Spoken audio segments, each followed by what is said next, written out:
IATA Global Media Day, the first virtual IATA Global Media Day. It's been a really tough year for aviation. I know many of you would have seen the release we issued yesterday on the numbers, and we're now going to do just a bit of a deeper dive into Africa and as well the priorities for the region in the coming months. So Mohammed, I'll pass over to you. There'll be an opportunity at the end to ask questions, so please, if you could type them in the chat box, that would be much appreciated. Thank you in advance. Thank you, Catherine. Thank you very much. Ladies and gentlemen, good morning, good afternoon. Good to have you here virtually with us. We're hoping to see you all in person, but hopefully soon, if we manage and if all the collective efforts manage really, to go into the right direction to restart the industry and start reversing this huge negative impact of the epidemic and the industry. I just have a few slides to talk about some of the economic impacts and some of the forecasts, and then what are the opportunities, going forward. So if I may have the next slide, please. If we just go back in history, not too long, by the way, just to April 2019. This is the picture in Africa, and so far as connectivity is concerned, 970 city pairs that connected cities within the African continent and the African continent to the rest of the world. Connectivity that was previously growing and increasing. However, unfortunately, with this setback of the COVID-19, that has deteriorated down to about 100 city pairs, if I'm not mistaken, in April 2020. If I have the next slide, please. This is just to show how the devastated connectivity picture happened. Within 1 year between April 2019 and April 2020. Which really shows the great impact on the industry. That could be translated further into the next slide in terms of percentages and in terms of numbers. Next slide, please. Final next slide. That's the wrong presentation, though. Okay. This is it? Yeah. Yeah. So, if we look into the comparing the top 5 markets in Africa, so far as connectivity is concerned, and we look at how the picture changed over a period of 5 years from 2014 to 2019, and we see the huge increase year on year in these top 5 markets that countries and airlines have collectively, achieved. 22% increase in South Africa, 32% in Egypt, 51% in Morocco, 93% in Ethiopia, Algeria, 32%, and so on and so forth. So really Africa was on a trend of continuous growth year on year, and unfortunately we were not lucky enough for this picture to continue. If we look into the next slide, we would see really the impact of what happened between April 2019, the yellow bars of where we had reached, to April 2020, which is the red bars. South Africa suffered minus 94%, Egypt 94%, Morocco 98%, Ethiopia minus 72%, Algeria minus 96%. This is really what happened to the air connectivity and the air movements because of COVID and because of it was not the decisions of the airlines, it was not the decisions of the people, it was caused by the border restrictions, border closures, and banning of air travel. And we see really the devastation that has been happening to the industry in 2020. And how does that really translate into numbers also in terms of revenues and number of passengers? If we look into 2017, 18, 19, we see continuous growth both in the number of passengers, the red bars, and the revenues year on year. So very healthy growth, very steady, healthy growth, year on year until the gloomy days of 2020, when we see a huge drop in the number of passengers, minus 72%, and revenues minus 64%. Passenger revenues in 2021 will slightly recover, however, will continue to be in the negative territory. In 2021, it will be 35% better than this year. However, it will remain in the negative territory, and that is because of the late recovery of the industry in Africa and the continuous hurdles and roadblocks in the speed by which the recovery is taking place. If we look into the forecast for the numbers and the losses for the year and the year to come, Africa in 2020 will lose $2 billion. In 2021, there will be a slight improvement, but the losses will continue to pile up. It is forecasted the losses will be $1.7 billion, which translate to about more than $41 for every traveler, for every passenger that travels within Africa. These numbers show the devastation that the sector is going through and will continue to go through, unfortunately. And we all know a return to 2019 for Africa in terms of volume, in terms of traffic, is not going to happen before 2023, 2024. In terms of the industry, looking at the industry as a whole and comparing Africa to the rest of the world, so far as the employment, the number of employees and number of people employed that are at risk in Africa, there are almost 4 million, or to be exact, 3.9 million employees or jobs at risk to be lost because of the continuous slow recovery of the sector. The contribution of the air travel to the collective GDP of the continent is $32 billion. $32 billion is also at risk because planes are parked, passengers are not flying, borders are closed, or quarantines are enforced across the continent. This picture really needs to change, and needs to change quite rapidly if we are to save the millions of jobs and livelihood, if we need to protect, the billions of dollars that are supported by air travel industry for the collective GDP of Africa. Now, where do we go from here, and how do we achieve such protection and such a successful recovery? We really need governments to reopen borders.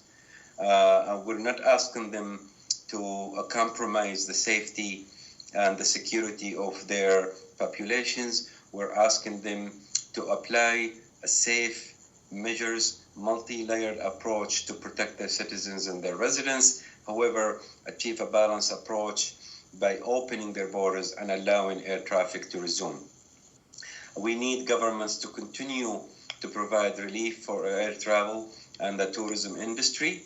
Without such help, a lot of airlines, and we have seen the number of airlines that have declared bankruptcy, or they have ceased operation, or they are under the voluntary administration in Africa, is growing by the day. Relief has to continue from governments. Also need governments to please prioritize aviation and apply more flexible rules for airline companies to repatriate their revenues from the African nations into the rest of the world.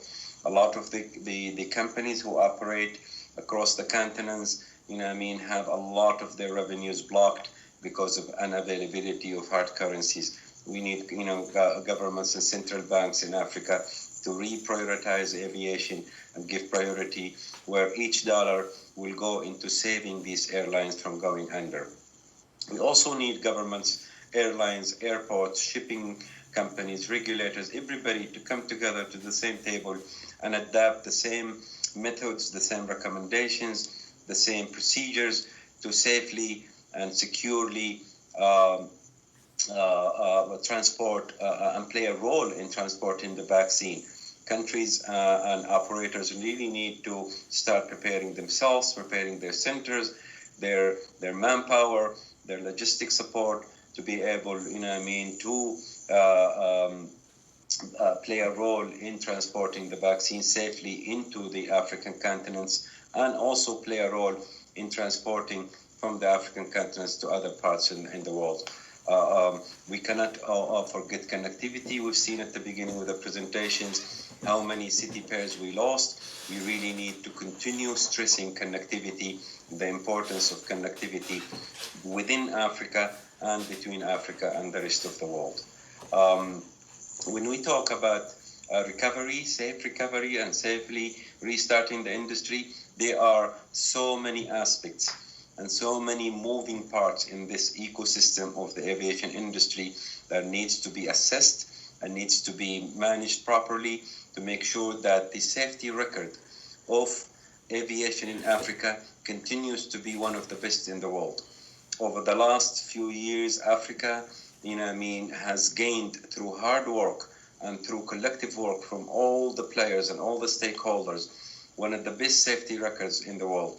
And we really need to continue to do so by addressing all the aspects of this ecosystem and making sure that we apply best industry practices, recommendations from FAA, recommendations from ICAO, recommendations from IATA and other international organizations to make sure that our airports are ready, our air traffic controls are ready, our aircrafts are maintained properly and brought back into service, our pilots and co-pilots and engineers and technicians, skills are up to the level, required by the industry to maintain the safety. All these elements have to be addressed and addressed quite fast, and there is enough information and enough manuals and enough recommendation from all the international organizations in the world to help airlines and countries and operators to address these aspects. IATA has been extremely vocal over the last few weeks, calling for governments across the world really to substitute quarantines with testing. We really need to adapt a harmonized approach as per the internationally accepted standards of applying testing rather than quarantine. Quarantine is equal to closed borders. Quarantine will not work. We have seen it. Statistics prove it. We will not be able to successfully recover the industry if countries open their borders and announce that. However, they put these harsh requirements of 4 days, 7 days, or 14 days of quarantine. And some countries ask for quarantines plus testing before departure, testing on arrival, testing after 4 days. All these measures really are killers and are killing the industry and will continue to kill the industry. We advocate to adapt safe, secure, scalable, and cost-effective rapid testing, in place of these hurdles and quarantines. Also, IATA has realized and have acknowledged the need really to issue standards. Big part of what IATA core business is issuing global standards, standards that could be adapted by all players and all governments across the world. We have been working on building a standard, a global standard that is acceptable and implementable by all countries around the world to help and facilitate and manage the issue of passengers' health credentials.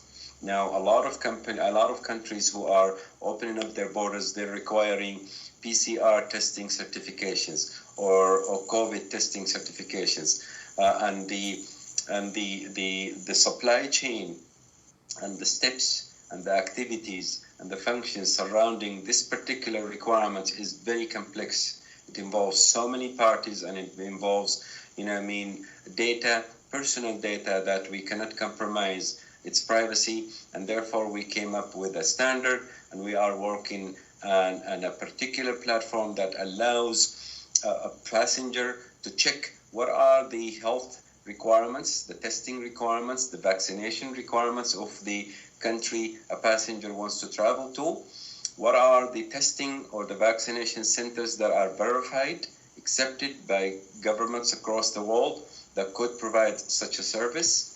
How can I get that testing certificates?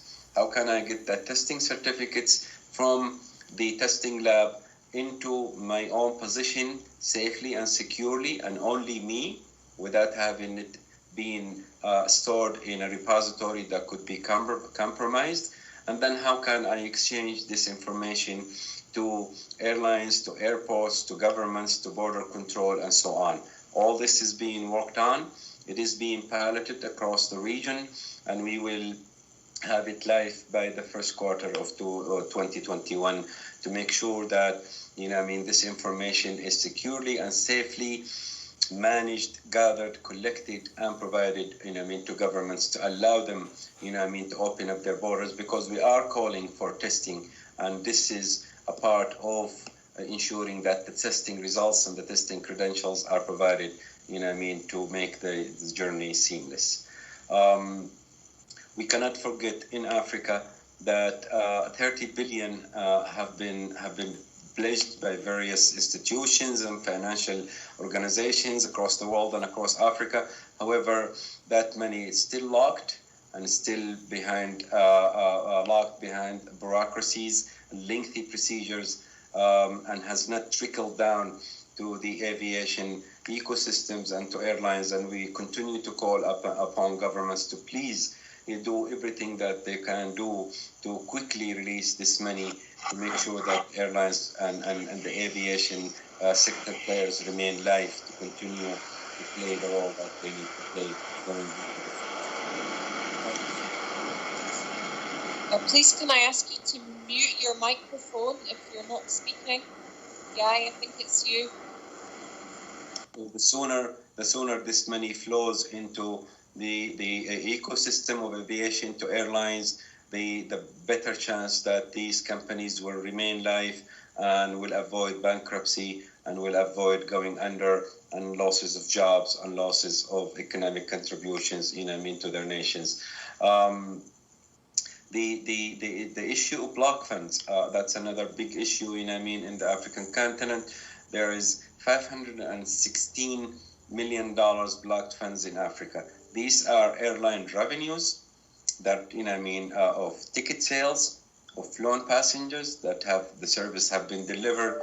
However, this type of money, or we call it in the industry block funds, cannot be repatriated by airlines from these various countries into their home countries. And we call upon all governments, specifically the ones you see here at the next slide, to please continue to work with us and continue to give priority to the aviation sector in terms of foreign exchange, to release this money, because every dollar and every cent now means much, much more than what it used to mean.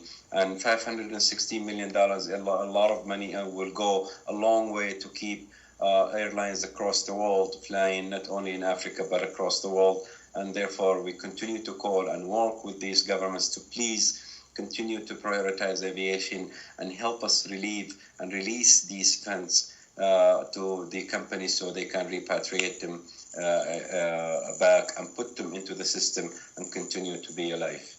Africa and African nations and African carriers and African logistic companies could really play and must play, and they have no alternative but to play a key role in the transportation, the safe and secure transportation of the COVID-19 vaccine.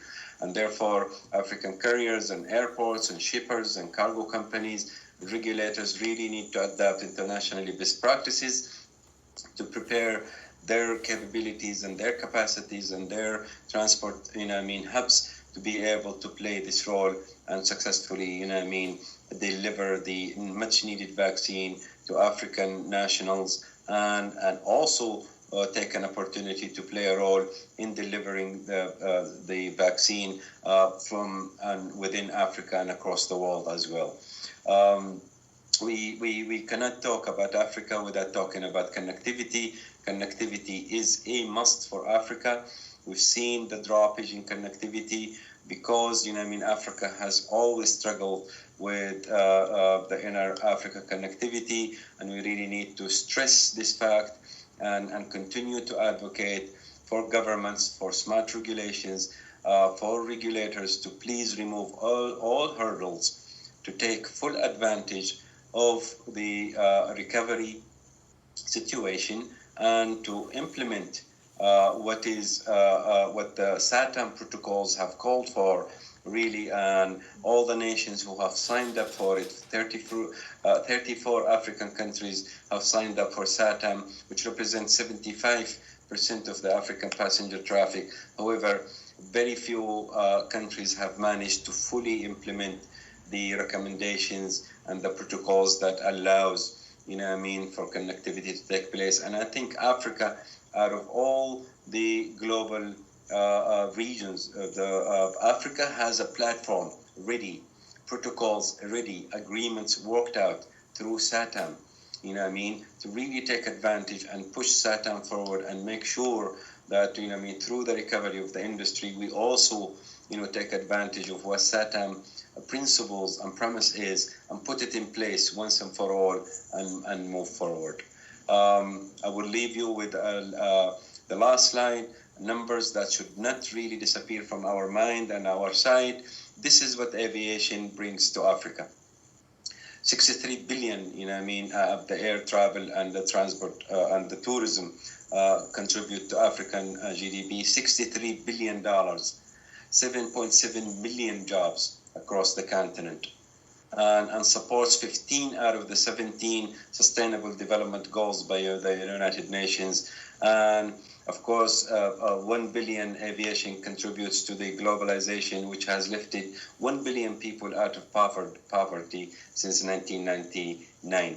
These numbers should never leave our mind and should never be out of any recovery equation or policy or procedure or a decision of government in Africa to make sure we protect the economies of Africa, protect the livelihood of African people, and continue to play the critical role of connecting the rest of the world with Africa and within Africa. Thank you very much, ladies and gentlemen. I'm sorry I took a little bit long, but we really wanted to put the picture in the right context for you, and I'll be more than happy to answer any question now. Thank you, Mohammed. We've got 2 questions in the queue. If I could invite people to either type their question in the chat box or raise your hand, please. So moving to questions in the queue. A question from Karen Smith, Fin24. What's your view on the situation in South Africa, where its borders have only recently reopened, but where the government hasn't really provided any support to the aviation industry in general, except to bail out SAA, which isn't even flying, and no indication of when it will? Well, I mean, it's a similar situation with many other countries, not only South African countries. We have seen that $30 billion have been pledged by international donors and African organizations and African financial institutions, but very little of that money have really been released to any of the African airlines or African stakeholders in the aviation sectors. And we continue to advocate and call upon governments to please come forward and release that money and provide the financial relief. And we're not only calling for financial relief in terms of equity injections, but we're also calling for governments to please revisit their policies in terms of taxes, in terms of charges, in terms of fees, and every single dollar they can save for the airlines and for airports and for all the stakeholders would be considered as an investment in the future of those companies. So we hope that the South African governments will speed up its contribution to South African Airlines. We hope that South African Airlines will speed up its restructure and the restart of its operations, because South African Airlines and South Africa have played a major role in the growth of aviation in Africa, and we have no alternative but for them to continue to play that role. Thank you. Next question is, with setbacks such as airlines facing financial losses on an unprecedented scale, one of the continent's major airlines, SAA, facing existential financial crisis, and Ethiopian facing a conflict situation within the country. How great is the threat to African aviation? Well, I mean, the threat started at the beginning of the year by closing borders and by imposing travel bans. When you do that, you're automatically stopping the revenue stream for airlines. And let's face it, airlines, their profits out of those revenues are very, very slim. Any disruptions such as that, and these disruptions, we haven't seen anything like it in the history of aviation, you know what I mean, greatly impacts the top line and the bottom line of these airlines. Airlines, by the way, African airlines have done everything they could to contain and to control and to cut their costs. And they've done everything possible, but there is a limit to how much they can do, you know, and therefore government helps to protect these airlines from going under is a must. We cannot afford to lose these airlines. We cannot afford to lose the connectivity we need for Africa to continue to grow and to continue to prosper. Without airlines and without aviation, we have seen what aviation have played, the critical role aviation and airlines have played during 2020 in terms of transporting medical equipment, transporting medicine, transporting food, and now they will need to play a key role in making the vaccine available to all the populations of the continent. Without those airlines, them vaccines will be very hard, and it will be a long time before they get to African nationals across the continent. Okay, thank you. Another question is on the 35 billion that hasn't yet reached the aviation industry in Africa. What's IATA doing to make those channels around them? We keep calling upon governments, and we keep working with individual governments and individual regional associations with our strategic partners such as AFCAC and APRA, the African Union, the African Development Bank, and each individual government to please remove all obstacles, all red tapes, and provide the support line and the lifeline to these airlines from the pledged billions that are available for airlines to continue to be alive. And we will continue to advocate and will continue to work with governments just like we have been doing since the beginning of the epidemic. Thanks, Mohammed. Next question is on private investment. What's your view on private investment into airlines in Africa?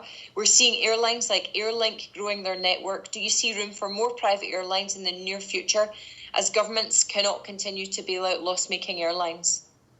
Well, it doesn't really matter to us, to IATA. It doesn't really matter who sits in the ownership of the airline, whether it's government or private, as long as the airline is healthy, as long as the airline is supported through smart regulation, and as long as the airline is allowed to operate in a safe and secure environment.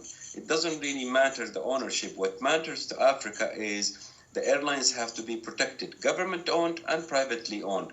We cannot afford to lose airlines in Africa. We can only benefit more by having more and more airlines, whether government owns or privately owns. But that should not be the questions, ladies and gentlemen, of the time being. We are in a crisis. We really are in a crisis, and we shouldn't let the aspect of a government-owned airline versus a privately owned airline stop us from keeping all these airlines alive and allowing them to go back to business. Okay. The question on the vaccine, any indication of how ready African airlines are to transport the vaccine? And has IATA been in discussions with any airlines regarding this in the region? Where we are kicking off a huge program throughout Africa based on the recommendations we have published last week in terms of safely and securely transporting, readying the capacity and the logistic support needed to safely and securely transport the vaccine. We are launching a huge program throughout Africa to talk to each individual airline, to talk to each individual government, regulator, and airports, and make sure they are they kick off a program to ready their capability and their capacity to start the transportation of the vaccine. The recommendations have been published, manuals have been published, and IATA, with all its resources, will continue to work across the continent to make sure that they are ready to do so. Thank you. Follow-up question from Heidi. When will this program be rolled out? Immediately.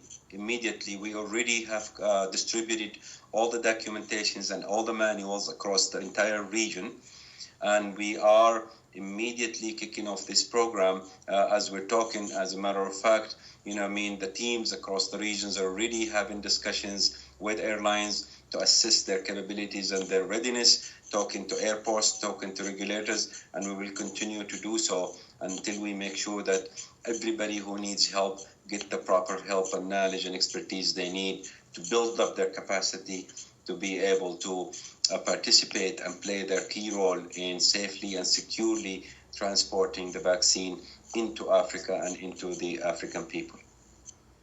Perfect. Next question is, the representation of 3 airlines on the new IATA Board of Governance was announced yesterday. What does that say about the importance of aviation to the continent? It's very important. Having those CEOs, African CEOs, and the Board of Governance and other critical committees of IATA has always been important for the associations and always been important for the rest of the members. The participation means a lot. It comes with its own weight and will continue to have its the importance of Africa participating in the global aviation, not only for Africa, but globally. So having African voice in the Board of Governance and in the various committees, related committees in IATA, is a pleasing news to all of us in IATA, and will continue to do so. Thank you. Another question on vaccine distribution. IATA has spoken about the need for cold chain management of a vaccine, but what are your thoughts on securing the distribution chain, bearing in mind vaccines will become high-value targets for criminals and terrorists? Absolutely. Is existing security sufficient, and who should pay for the additional measures? Absolutely. Transporting the vaccine, it goes through various phases of the journey, from the originating country all the way until it reaches to the person who is being vaccinated. A big part of that is the logistics and the transport industry. And already, as I said, guidelines and recommendations and measures have been published and put in this regard, and collective work with governments to ensure the continuation of this supply chain after a shipment of vaccine leaves a cargo hub or leaves the airport until it reaches to a hospital or to a vaccination center. That's the responsibility of governments, and they really have to step up and make sure that they have all the proper procedures, personnel, logistic support to make sure that the vaccine reaches to those vaccination centers and is administered successfully to African people. Thank you, Mohammed. And just something I wanted to add on the question about the appointment of 3 African airlines to the IATA Board of Governors. Actually, the only female on the IATA Board of Governors is also one of the African carriers, so Ms. Yvonne Makolo from Rwanda. So good news for Africa as well, leading in gender diversity. I think one person, so we have another question. What is IATA's relationship with vaccine manufacturers in managing distribution? We don't have relationships with manufacturers, but we have to rely on the information provided by vaccine manufacturers in terms of what are the requirements to keep the vaccine safe and secure and effective. And then we take those requirements and we apply them to the entire journey to make sure that we are providing and meeting and complying with the requirements as stated by the vaccine manufacturers. A question on airlines in Africa that have folded or gone into business administration. Are there any other recent announcements of any other airlines folding? Are there any more in distress? that we know of? No, not. I mean, let's be frank about this. Without opening borders, without allowing and facilitating and making it easier for people to travel, without adapting a harmonized approach, all airlines will continue to bleed. Airlines in Africa have burned all their cash reserves. There is no more cash reserve, for the African airlines. That is why we really need to do these two things. We need to continue to provide financial support and financial aid and proper policy and regulations. And we also need to quickly open up borders and remove hurdles to allow revenue streams to come to airlines. Otherwise, all airlines, not only in Africa, by the way, all airlines across the world, $118 billion would be lost by airlines across the globe. This was announced in the media day yesterday. $118 billion. That's a lot of money that will take any company under, not only an African carrier.